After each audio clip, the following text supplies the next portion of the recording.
I have been at war with my body since I was a child. My dysmorphia was imposed by the culture I was born into. In fourth grade, my parents put me on my first diet. That same year, I got a training bra. The boys at school were cruel to those of us who had started to develop, snapping bra straps across our backs to the point of bruising. Boys will be boys, we were told when we complained of the assaults. I learned about my female body on my own through books at the school library, in health classes, and on the playground. My mother never prepared me for menstruation, or sex, or pregnancy, or menopause, or what it meant to be a girl, let alone a woman in a man's world. I would learn later that her female education came through a family history of abuse, fortified by a parochial school education. When my breasts grew enough to actually fit a cup size, my parents made a big announcement to other adult family members. I was mortified, humiliated. I hated those breasts for the attention they brought me. By the time I was 13, I would be a D cup, and that D cup labeled me, as did my long red hair. I would be slut-shamed for years for things I never did, let alone asked for. Validation was always tied to my body.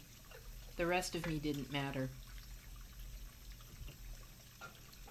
There's a photo of my sister and I pretending to be bathing beauties. It's 1967. We are jutting our behinds and elbows out, hands cradled behind our ears in an awkward and slightly provocative stance. Eventually I would paint this photo. The painting is titled Learning to Become Objects. Looking back, it seemed as if my sister and I were dolls that my mother would dress up and play with until we became too big and independent, and she too busy outside of the house. My parents divorced when I was 18. I was going through an existential crisis, having failed at living on my own for the first time. I didn't know it then, but I was medicating myself through food. And I gained weight. Perhaps I was building a fortress or a prison. My mother had flown into town for a visit.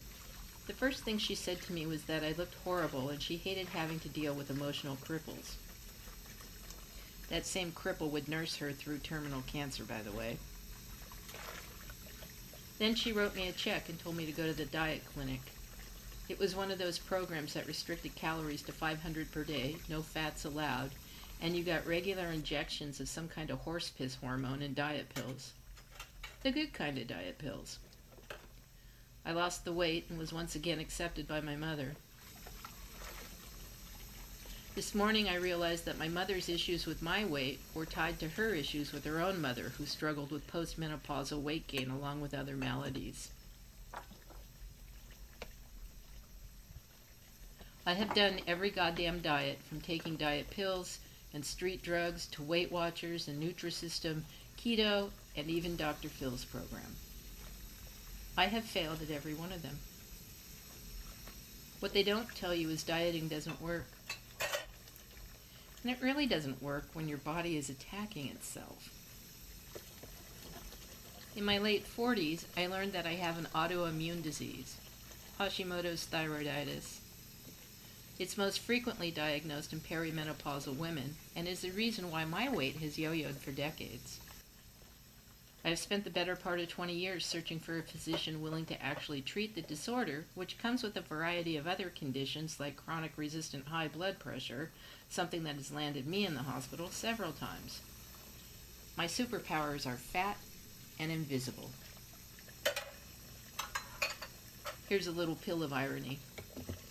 My cardiologist's office has a digital check-in process. Part of that process exposes me to pharmaceutical advertising tailored to my medical information, like the weight loss drug Wegovy.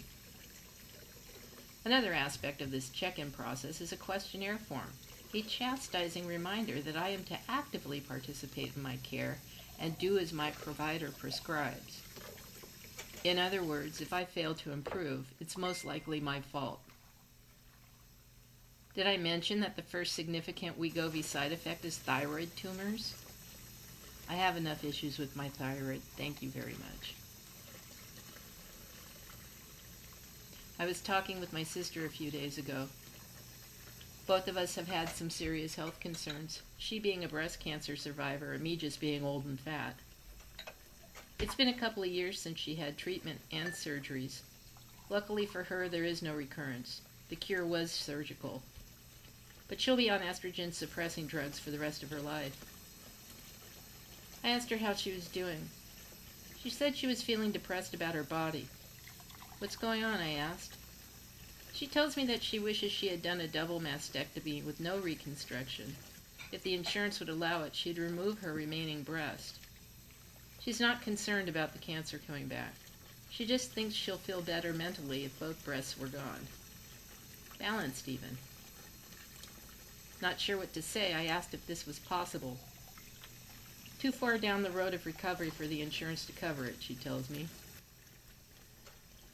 Her oncologist mentions that this isn't uncommon. I am left wondering why we don't hear more about the desire for a double mastectomy when only one breast is affected. Is this a dysmorphia? And if it's a common occurrence, why is no one listening? When my mother was dying of cancer, our last conversation was about what I wanted to do with my life. I had walked away from nursing, which was a huge disappointment to her, and was now working as a shop girl trying to figure out all this life and death stuff. I told her I wanted to be an artist. Then you should become an artist, she relinquished. Later, my stepdad would tell me that she had asked him to make sure I married the right guy. Married the right guy. Always the object, never the artist. There's a thing that happens as a woman passes through menopause. She remembers who she is. Today, I reminded myself that I am not my body. If my body is broken or working against itself, I am not the disease. The I, in my experience as consciousness in this body, is much more than just a meat suit covering a jangle of bones. It took 62 years to finally get comfortable in my own skin. I live a life in this body. I have lived a life in this body. I am going to continue to live a life in this body, goddammit. Not you.